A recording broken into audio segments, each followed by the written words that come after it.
All right, so now we're in part 2. Basically, we're making our way down into the small intestine, and then also bringing in the accessory organs and to see what they help with, and make our way down until we get to the very, very end with defecation.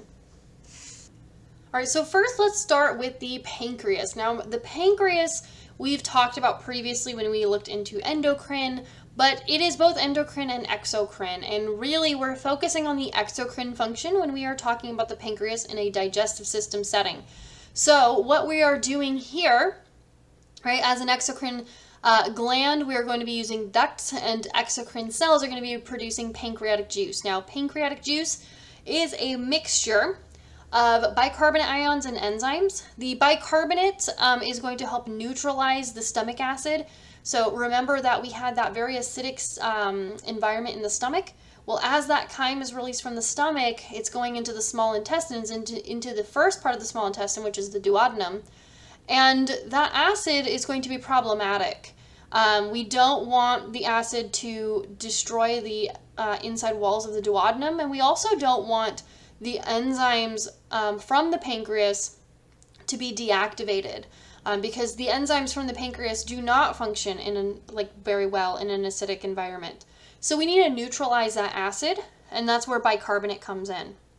So bicarbonate, again, is going to protect the small intestine, protect the duodenum from the acid, as well as make the environment more friendly for the enzymes to be able to function. And those enzymes, we're getting a laundry list of enzymes. We are getting pancreatic amylase, which is similar to the salivary amylase. We're getting enzymes to help break down proteins like trypsin, chymotrypsin, carboxypeptidase. We're getting pancreatic lipase, and we're getting nucleases for nucleic acid. So we're getting a laundry list of enzymes to help with this breakdown. On the endocrine side, just as a reminder, because it does kind of still play in with digestion, is on the endocrine side, we are going to regulate blood glucose levels using insulin and glucagon. Remember, insulin is released when blood glucose levels are high, and this is so that we can promote the liver of using that glucose to build glycogen. We can use it to promote muscle to grab that glucose to build glycogen, as well as to just take it up into body cells in general. Then glucagon is the opposite. Blood sugar is really low, and so this is going to tell the liver to break that glycogen down to release that free glucose into the bloodstream. Now the liver, again, we're kind of going through the accessory organs before we get into the small intestine.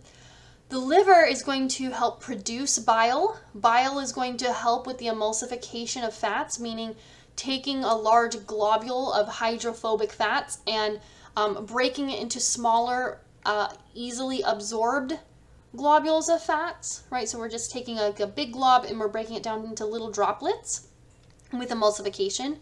It's important to note the liver produces this bile, but it does not store it. So we'll get into that in just a little bit, but the liver is going to be responsible for actually making the bile. The liver is also going to help with carbohydrate, lipid, and protein metabolism. It's going to help detoxify the bloodstream by removing things like drugs. It's going to help process things like alcohol, right, so that it renders those things non-toxic. It's going to excrete bilirubin. It's going to store things like vitamins, like vitamin A, as well as minerals. It can help kind of filter things and then activate vitamin D. So it's got a lot. I mean, the liver is doing a lot of stuff for us. It does respond to the glucose content of the blood, right? Because as we absorb from the small intestine, we're going to go through that hepatic portal vein, right? Which is going to take us straight to that liver so that we can do all of that uptake really quickly. Because we're getting it through the hepatic portal vein, right? This is going to be blood that does not have a lot of oxygen, but we still need oxygenated blood. And so we have the hepatic artery as well. So we have 2 doors in, but all of the blood will leave the liver via the hepatic vein. So 2 doors in, 1 door out in terms of blood vessels.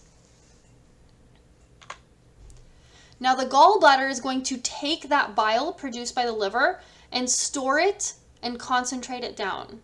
So the liver is making that bile, but it's kind of a raw product. The gallbladder is going to take it and not really modify it, but again, concentrate it down so that control the release of that bile for when we need it. So bile is going to be released in response to things that are high fat, because that bile is an emulsifier for fats.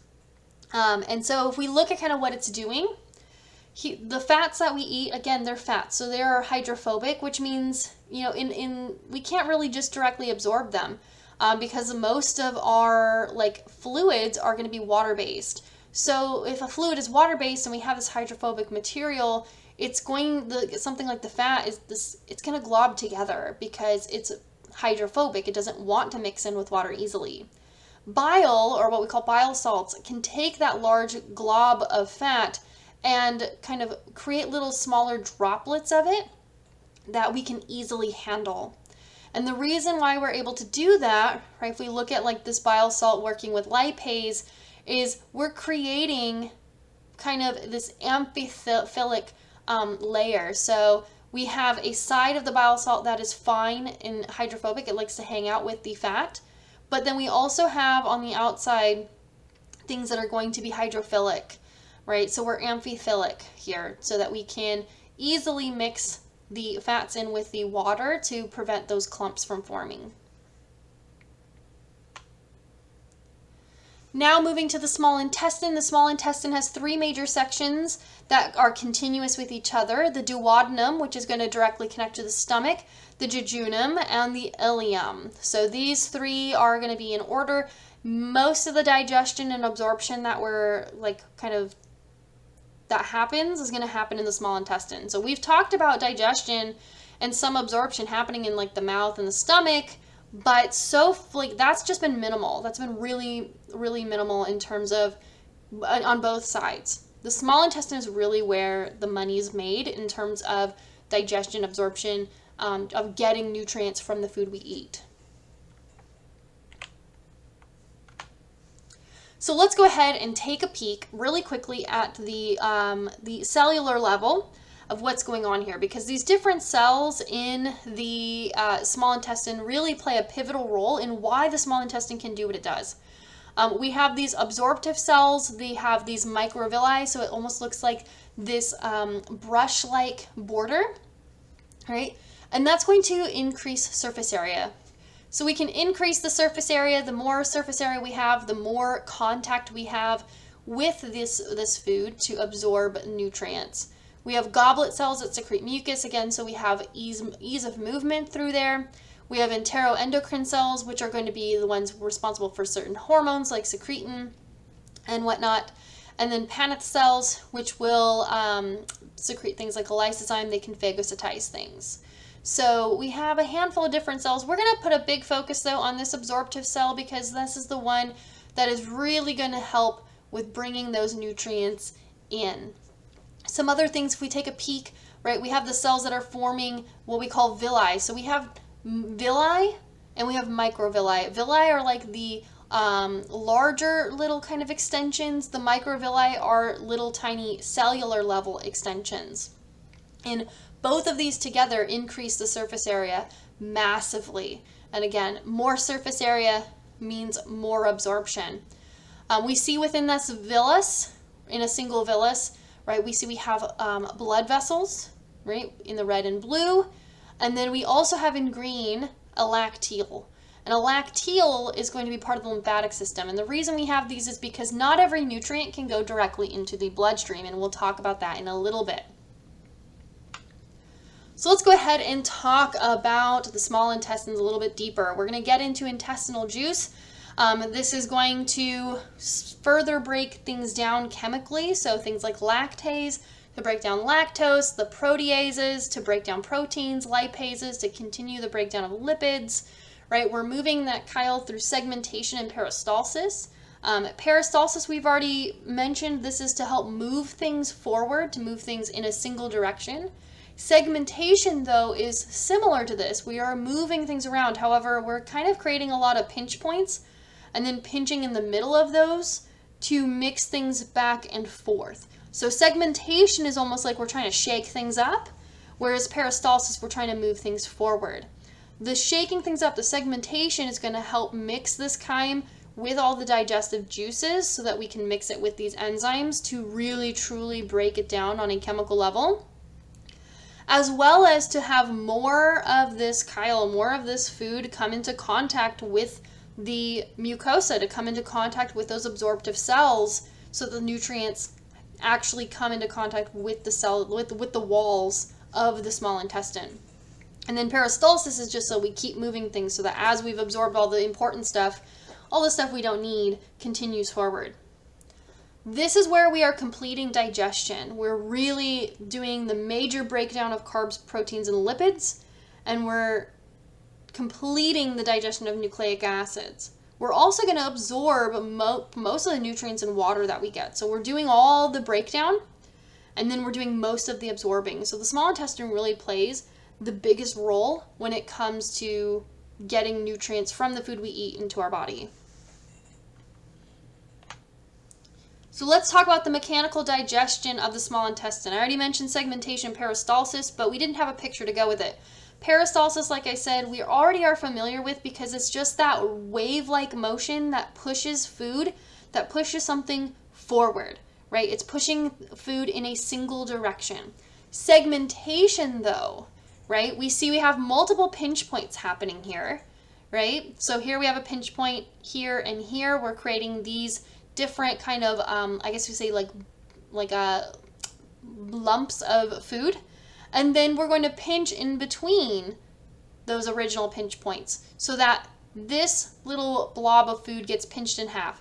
This blob of food gets pinched in half. This blob of food gets pinched in half. And when we do that, we're forcing the two halves of the different blobs to mix together. So we're really doing a lot of mixing and churning, right, by using segmentation. Now, when we look on the chemical end, right, we have what's called a brush border. I mentioned that briefly when talking about the microvilli of the absorptive cells. And so they're going to help release some of those enzymes. We have enzymes that are found there to help break the macromolecules down so that we can really get them down onto like a subunit, like monomer level that we can easily absorb. So the chemical reaction that's happening is so close to the epithelium that it's actually going to help with the absorption process, right? So we have these enzymes literally just hanging out right where we're going to have to do some of the absorbing as well. So let's go ahead and get into the different enzymes that are going to help and talk about what they help break down. So let's start with carbs. Carbs are going to be broken down to their subunit, which is the monosaccharide.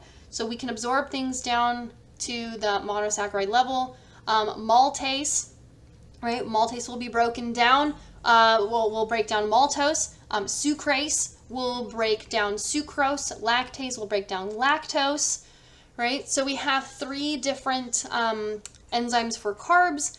When it comes to proteins, we are breaking into peptide fragments with trypsin and chymotrypsin, and then we can further break these peptide bonds down using carboxypeptidase, right? And then aminopeptidase on the amino ends, and dipeptidase splitting the dipeptides into individual amino acids. So we have a lot of different, because proteins are so big, right? They're so massive, we can break, we have a lot of different enzymes to help break them down into their fragments and then break them down into further fragments until finally dipeptidase will split two amino acids together in half so that we have individual amino acids.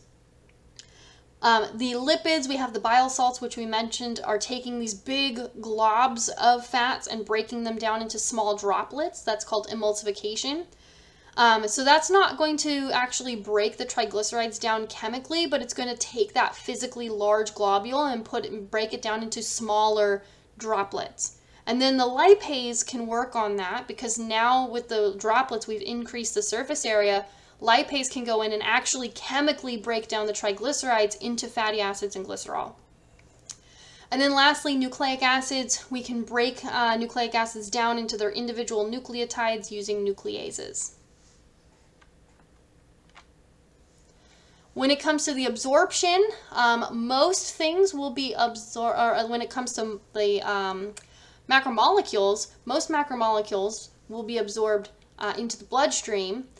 So like carbohydrates, we absorb the monosaccharides into blood capillaries through active and passive transport.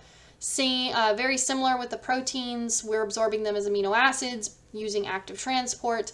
The lipids is where things get a little bit different, because lipids are hydrophobic, and so we can't just directly pull them into the bloodstream.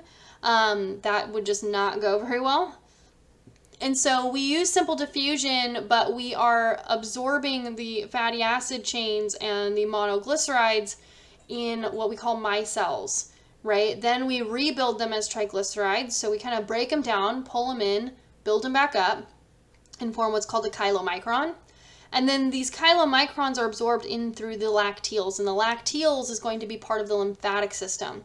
So we go from the lacteals to lymphatic vessels, and then finally we get into the cardiovascular system where we go into the liver or fats, into the fatty tissue. So the lipids are very different in their absorption compared to a lot of the other stuff we're talking about. Most other things are going to absorb into the blood capillaries.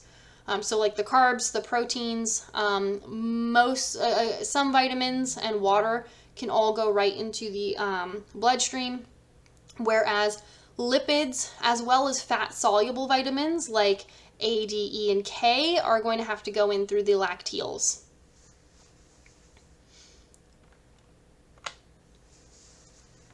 So we have 3 ways. Now, because we're doing this absorbing, it's really important that, because the only way we can absorb the nutrients is if they physically come into contact with the cells in that inner lining of the small intestine, right? If something is hanging out in the middle of that open space, it can't be absorbed, right? Because it's not actually next to the cell. So the things that we're absorbing in the small intestine, the nutrients, they have to actually physically come into contact with the surface of those absorptive cells. And so that means surface area is really important, right? Surface area is so important because the more surface area you have, the more area you have where food can come into direct contact and physical contact with those absorptive cells. And so we want to do whatever we can to increase the surface area inside that space, because we can't make the small intestines longer. They're already so long, right? So we have to increase the surface area instead. And so we have things like circular folds, right? These are ridges in the mucosa and submucosa that we see. They're kind of larger. They look like folds, right? Like if you kind of wadded up a sheet. The villi, which are the little finger-like projections, so we see the villi here. Again, those you can kind of physically see, right? And then the microvilli, we can't see those in these pictures because we're now on a very microscopic side. These are the little projections of each cell. So that little brush border of the cell that is formed right from that. So all of these are going to increase the surface area. And the more surface area we have, the more contact that chyle can have with the wall of the intestine, the more absorbing of nutrients we can complete. Right, so this is just looking at how it all works together, right? How does it all tie together? You can pause here if you want to look at it. I'm not going to read it through because we just discussed it. But if you want to pause, you can go ahead here and take a peek.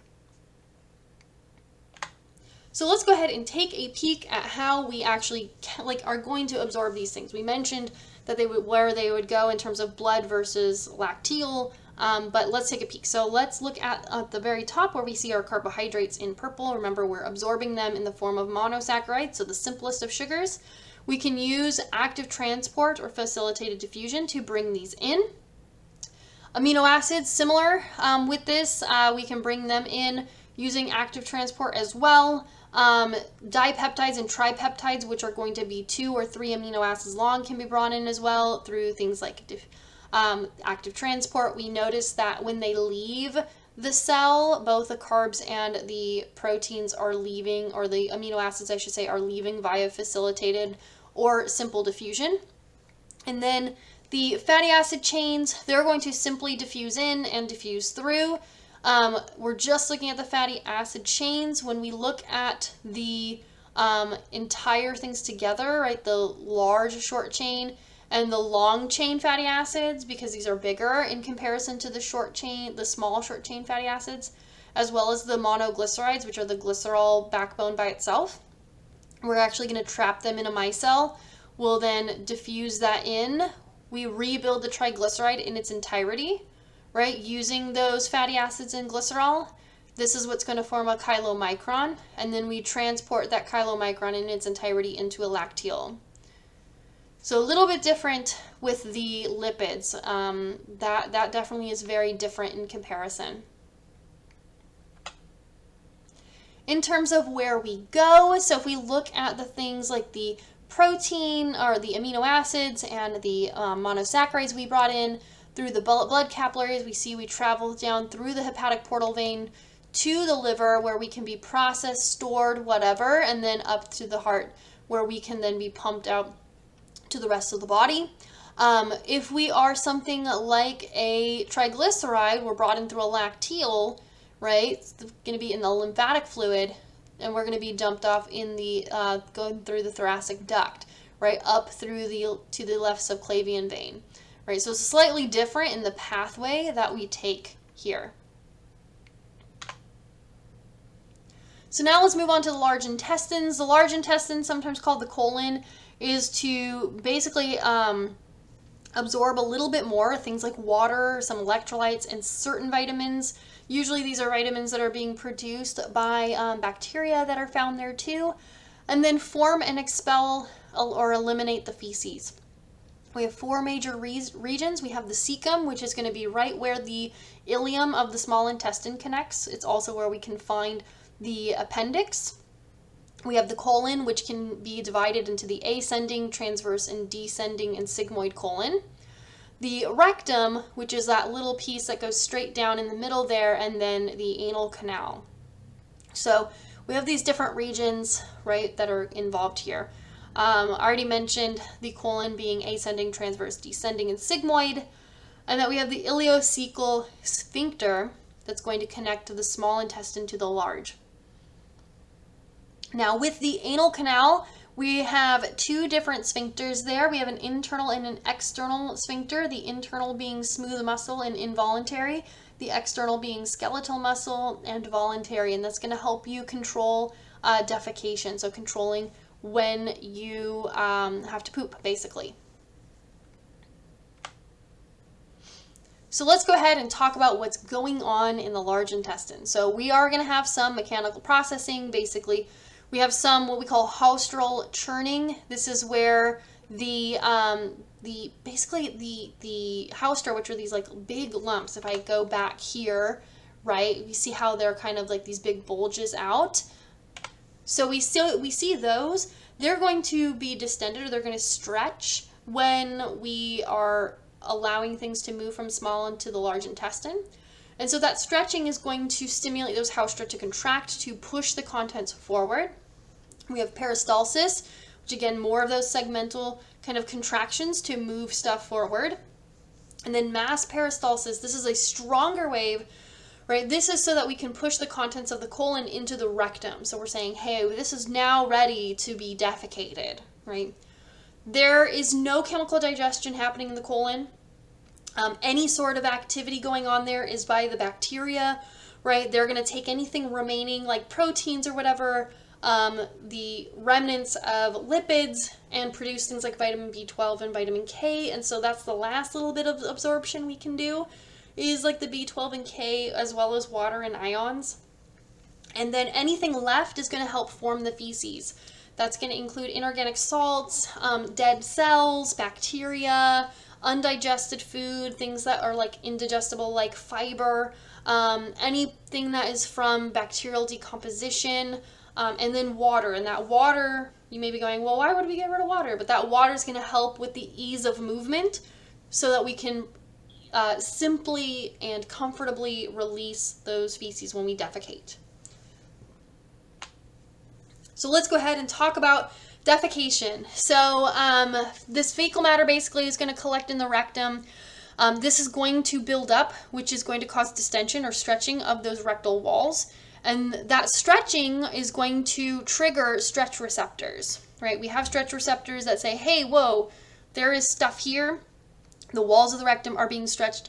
There, we are full, and we must eliminate this fecal matter soon. So those are going to go up to the spinal cord in the sacral spinal cord, so the S2, 3, and 4. And then we can send those impulses back down. You notice we're doing this all in the spinal cord. So in response, we can send impulses down, right, through the autonomic one. We can send it through the vagus nerve, or just back down through from the spinal cord down through to the descending colon, the sigmoid colon, the rectum. So if we look at, we can look at this picture here, right, we see the stretch receptors are sending the signal up. And then we see we're going to the sigmoid colon and to the rectum right here. In addition to the descending, we're kind of off to the side here. We don't see it in this picture. But we're sending that signal back down. And that is to allow, right, for the relaxation of that sphincter. So the parasympathetic signals, they come down, they will cause the longitudinal muscles to contract. This is going to allow for this internal anal sphincter to relax and open up. Now, in terms of the external anal sphincter, this is skeletal muscle, so this is voluntary. This is when you decide to defecate. So you feel basically like when the internal anal sphincter relaxes, you feel like the urge, you feel the need to go to the bathroom. The external anal sphincter is going to only relax when you decide to go to the bathroom. So you've made your way to a bathroom, to a toilet, whatever, right? And you're choosing to actively, voluntarily defecate. That being said, there is a limit to the voluntary nature of this, that if someone were to wait too long, they may lose that voluntary nature because at the end of the day, the material needs to be released.